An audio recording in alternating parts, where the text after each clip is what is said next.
माने हेलिकप्टारजों बेरायनाय बायदि नायनो हागोन आरो मा क'क्राझारखौबो जे बिनिफ्रायनो बर'फोरनि सिख्लाखौ नुगोन बाथौ फुजिनायखौ नुगोन बर' रावनि गेजेराव हयथ' आसाम आयेन आफादनि बे दा बानायनाय AI आं जेखौ खालामदों बेनो सबसे बेस्ट आरो टप आं बेखौ सानो आरोखि माने ट्रेन्सलेसनाव आरो जोबोद मोजां आंनो गोमोयो AI नि बे ट्रेन्सलेसनखौ सार दिनै आसाम आयेन आफादनि नोंथाङा बुंथिगिरि बिबानाव थानायनि जोबथा होनना बुंनांगोन सानब्रैनि हाबाफारिजों जागायबाय गिबि सानाव जागायनायजों लोगोसे गोदानै लुनाय नेहाथारिखौ बेखौ बेखेवबाय लोगोसे बिदिनो आरोबाव मोननै डिजिटेल मिउजियाम आरो लोगोसे आलिसा AI for legislative intelligence system of Assam बेखौ बेखेवबाय बिनि सायाव मा फोरमायगोन फैयै फैयै बेथ' माब्लाबानो 5 बोसोर जाबाय आङो बुंथिगिरि जानाया आरो बे बुंथिगिरि जानायनि उनाव आङो आसाम आयेन आफादाव गोबां माखासे हाबाफारि लानानै खामानि मावदों गोदान बिल्डिंथ' ओंखारबाय जोंहा माने एसेम्ब्लिया आरो बिनि उनाव बेवहायबो जेसे हागौ सुबिदाजनक भाबै गासैबो सिस्टेमखौ खालामनाय जादों दिनै जोबथारनाय एसेम्ब्लिनि जथुम बे सफैबाय आरो बे जोबथारनायाव आङो दा डिजिटेल मिउजियाम मोनसे खालामबाय दिनै मानाव गेदेर चिफ मिनिस्टारा बेखेवना होदों बे डिजिटेल मिउजियामाव डिजिटेलि गासिबो माने जोंनि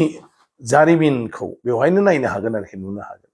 माने 1950 निफ्रायनो लानानै गासैबो जोंनि आसामनि जिथु इतिहास माने जोंनि जारिमिन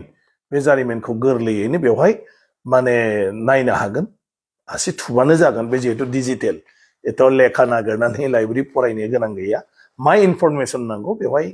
माने थुबानो जागोन इभेन खुगाजों बुङोब्लाबो बियो फैगोन आरोखि बिनिफ्राय आसाम आयेन आफादा 1937 मायथाइनिफ्रायनो जादोंमोन आङो बेवहाय दा गपिनाथ बरदलैजों लोगोसे मानाव गेदेर रुपनाथ ब्रह्म आरो भीमबर देउरि बिथांमोननि मोनसे स्पेसियेल मोनसे बानायनानै दोननाय जादों माने हल'ग्रामजों आरो बेवहाय रुपनाथ ब्रह्म बा भीमबर देउरि आरो गपिनाथ बरदलै बिथांमोनहा ब्रिटिशनि समावबो बे आयेन आफादाव मा बुङामोन मा मायामोन आरो बिनि बेसेन गोनां माखासे बिबुंथिफोरखौ बेवहाय बिथांमोननि माने माबाजोंनो डेमनस्ट्रेट खालामनाय जादों आरोखि बेवहाय आरो बिथांमोननि न'खरनि मानसिफोरखौ जोङो भइसखौ मिलायहोनो नाजादों आरो रुपनाथ ब्रह्म बिथांनिखौबो दा जोङो बेबस्था लादों जगाजग खालामगासिनो दं सोरनि न'खरनि माने गाराङा रुपनाथ ब्रह्मनि गारांजों मिलायो आरो गतिके बिथांनि मुसुखाखौ बानायनानै बिथां माने बे मुसुखानि गेजेरजों बा हल'ग्राम बिथांनि फट'नि गेजेरजों बेखौ खालामनाय जागोन आरोखि दा बिष्णु प्रसाद राभा माने जोङो भुपेन हाजरिका अलरेडि बिथांमोननिखौबो जों हल'ग्राम बेवहाय खालामबाय बिनि अनगाबो गासैखौनो नायनो हागोन आसामनि जोङो गोबांथार जायगाखौ भिउ हेलिकप्टारजों जेरैबायदि नुयो बेखौ खालामजोबनानै जोङो बेनिफ्रायनो बयबो नायनो हानाय नुनो हानाय खालामनो नागिरदों अलरेडि जा जों ओरैनो सोलिथ'नो थाखाय खालामदों नाथाय जोंहा मोनसे प्रजेक्ट दं जे क'क्राझारनिफ्राय लानानै जोंहा एकदम सदियासिम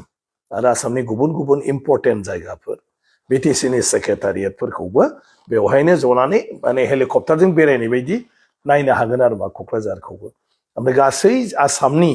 हारि माहारिनि रायजो जानाय बेयावबो हेलिकप्टारजों थांनानै नुनाय बेवहायनो खालामनो नागिरदों जों गासैखौबो सुट खालामनानै जे बिनिफ्रायनो बर'फोरनि सिख्लाखौ नुगोन बाथौ फुजिनायखौ नुगोन राभाफोरखौबो नुगोन बिसोरनि सिख्लाफोरखौबो नुगोन बिसोरनि धोरोम सिबिनायबो नुगोन बेबायदिनो मिसिंफोरखौबो नुगोन देउरिफोरखौबो नुगोन माने जेसेबां आसामाव आहमफोरखौबो नुगोन जथ' दं बा असमिया कच कलिताफोरखौबो नुगोन बेबायदि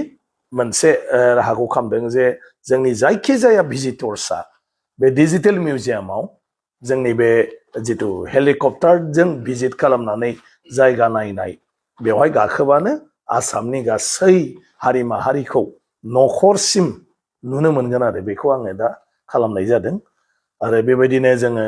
गोदान सेक्रेटारियेट दं जोंहा 16 थाला न' बेखौ दिनै बेखेवबाय गासै सेक्रेटारियेटनि खामानिया बेयावनो जासिगोन आरो बिनिफ्राय जोङो दा AI नि गेजेरजों आलिसा होननानै जोङो मोनसे एप दिनैनिफ्राय लन्च खालामबाय जे दा बे AI नि गेजेरजों आरोखि माने गासिबो इनफरमेसनफोरखौनो लानो हायो दा आसाम आयेन आफादनि गुदिनिफ्राय माब्ला सोर स्पिकारमोन माब्ला सोर चिफ मिनिस्टारमोन माब्ला सोर मन्थ्रिमोन ओमफ्राय सोर माब्लानि समाव मा खामानि मावामोन बे गासैखौ नुजोबगोन गुबुन आसामनि बाथ्राफोरखौबो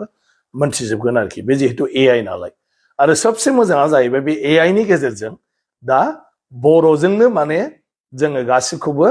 सोंजोबनो हायो बर'जोंनो फिननायखौ होयो आरो बर'जोंनो लिरोब्ला बर'जोंनो फिननायखौ होजोबो आरो इंराजि असमियाफोरनिफ्राय बर'आव थोंजों ट्रेन्सलेट ओंखारो आरो बे आं सानो बर' रावनि गेजेराव हयथ' आसाम आयेन आफादनि बे दा बानायनाय AI आं जेखौ खालामदों बेनो सबसे बेस्ट आरो टप आं बेखौ सानो आरोखि माने ट्रेन्सलेसनाव आरो जोबोद मोजां आंनो गोमोयो AI नि बे ट्रेन्सलेसनखौ आरो बेखौ बयबो फैनानै आसाम आयेन आफादाव नायफैनो हायो आरो आसाम आयेन आफादनि एपनि गेजेरजोंबो मानसिफ्रा बेखौ बाहायनो हागोन आरोखि उनाव दा बेखिनि खामानिखौ दिनै मावबोनाय जादों बेबायदिनो गोबांथार माखासे खामानि मावबाय